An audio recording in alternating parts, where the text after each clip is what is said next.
പാലക്കാട്ടെ CPM വിമത കൂട്ടായ്മയുടെ ഭാഗമാകാൻ കൂടുതൽ CPM നേതാക്കൾ തന്നെ എത്തുകയാണ്. വിമതരുടെ ജില്ലാതല കൺവെൻഷനിൽ പങ്കെടുക്കുമെന്ന് വടക്കാഞ്ചേരിയിലെ CPM മുൻ ഏരിയ സെക്രട്ടറി K ബാലനും ഏരിയ കമ്മിറ്റി അംഗം P ഗംഗാധരനും പറഞ്ഞു. കൺവെൻഷന് പിന്നാലെ പുതിയ പാർട്ടി രൂപീകരിക്കാനാണ് വിമതരുടെ നീക്കം. ഇതിനായി PK ശശി ഉൾപ്പെടെ സഹകരിക്കുമെന്നാണ് വിമതർ കണക്കുകൂട്ടുന്നത്. മാർച്ച് 5-നാണ് പാലക്കാട് ജില്ലയിലെ CPM വിമത കൺവെൻഷൻ വിളിച്ചു ചേർത്തിരിക്കുന്നത്. കൊഴിഞ്ഞാമ്പാറ, മണ്ണാർക്കാട്, ഒറ്റപ്പാലം തുടങ്ങി ജില്ലയുടെ വിവിധ ഭാഗങ്ങളിൽ നിന്നുള്ള CPM വിമതർ കൺവെൻഷൻ്റെ ഭാഗമാവും.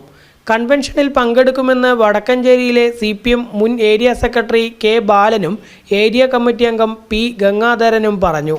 പാർട്ടിക്ക് വേണ്ടി പ്രവർത്തിച്ചവരെ കറിവേപ്പില പോലെ എടുത്തു കളയുന്ന രീതിയാണ് ഇപ്പോൾ CPM നടപ്പാക്കുന്നതെന്നാണ് നേതാക്കൾ പറയുന്നത്. പാലക്കാട് ജില്ലയിലാകെ അസംതൃപ്തരായ പാർട്ടി പ്രവർത്തകർ ദീർഘകാലം പ്രവർത്തിച്ച് അവരുടെ നല്ല പ്രായം മുഴുവൻ CPIM-ന് വേണ്ടി പ്രവർത്തിച്ച് അവരെ കറിവേപ്പില പോലെ എടുത്തു കളയുന്ന നയത്തിനെതിരെ അതിശക്തമായ ഒരു കൂട്ടായ്മ രൂപീകരിക്കപ്പെടും എന്നാണ് ഞങ്ങൾ പ്രതീക്ഷിക്കുന്നത്.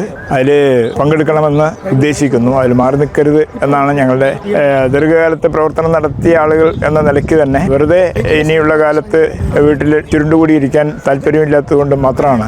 തെരഞ്ഞെടുപ്പിന് മുമ്പ് പുതിയ പാർട്ടി രൂപീകരിക്കാനാണ് വിമതരുടെ നീക്കം.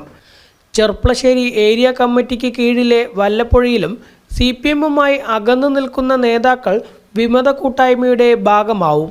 PK ശശിയെയും കൂട്ടായ്മയിലേക്ക് ക്ഷണിച്ചിട്ടുണ്ട്. ശശി എത്തിയാൽ ഒറ്റപ്പാലത്ത് UDF-ന്റെ പിന്തുണയോടെ മത്സരിക്കുമെന്നാണ് സൂചന. ഒറ്റപ്പാലം, ഷൊർണൂർ, കൊഴിഞ്ഞാമ്പാറ മേഖലകളിൽ വിമത സാന്നിധ്യം CPM-ന് തിരിച്ചടിയാവുമോ എന്ന ആശങ്കയുണ്ട്. അതുകൊണ്ട് തന്നെ അനുനയ നീക്കങ്ങളും CPM നടത്തുന്നുണ്ട്. ജനം, പാലക്കാട്.